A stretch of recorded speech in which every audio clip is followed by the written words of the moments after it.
tarde, Matheus. Boa tarde. Hoje é a data de hoje, Matheus? Ah, são 30 de junho. Tá gravando? Tô gravando. Fazer um vídeo e mostrar esse avião lindo que você fez aí. É da Kisk.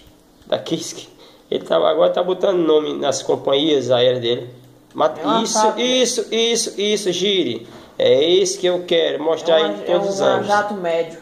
Ah, é um jato médio. Eu só tenho só 2 turbinas para viajar mais rápido. 2 turbinas, mas não, tem 4 turbinas, 2 de cada lado, né? Você quer dizer, né? É, 2 de cada lado. Certo. Esse programa é o Skate Up, né, Matheus? Skate Up. Skate Up. Ele usa muito esse programa. Ele é super luxuoso. Quase não pega mais no pente. Porque esse aqui tem, claro, esse aqui tem muitos recursos. Luxuoso. É em 3D, sei lá, 4D, como é que ele fala aí.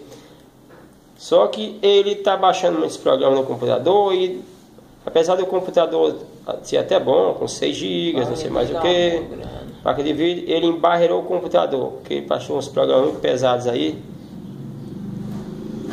Eu tô sem computador desde ontem, me virando com o celular. E ele não queria pegar em nada, que só quer computador para ficar procurando o que tem. Mas ele, graças a Deus, ele aceitou a proposta de vir explorar o skate jump dele. Olha aqui que saiu aqui. Matheus, maravilha, viu, Matheus? Lindo esse avião. Não, Matheus, não é assim, Matheus. Você tá vendo, eu tô vendo aqui o bico dele, mas para quem vai ver o vídeo, Matheus, isso aí é chato.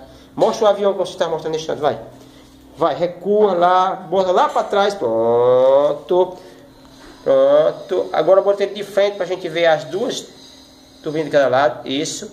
E esse bonequinho, a única coisa que vem nesse programa é o boneco. Ele usa o boneco para fazer a proporção, né, Matheus? Não é isso? É. Porque ele tá dizendo, não, esse boneco, não, eu quero esse boneco aqui que eu. Ele botou esse boneco para um lado, para o outro, para cima, abaixo aqui, eu quero ver a altura dele em relação ao avião. Lindo, gostei. Gostei, Matheus. Muito sensata essa sua. Valeu. A sua observação aí tá perfeita, viu? Parabéns, Matheus. Tá lindo o avião, viu? Valeu. Pronto. Certo?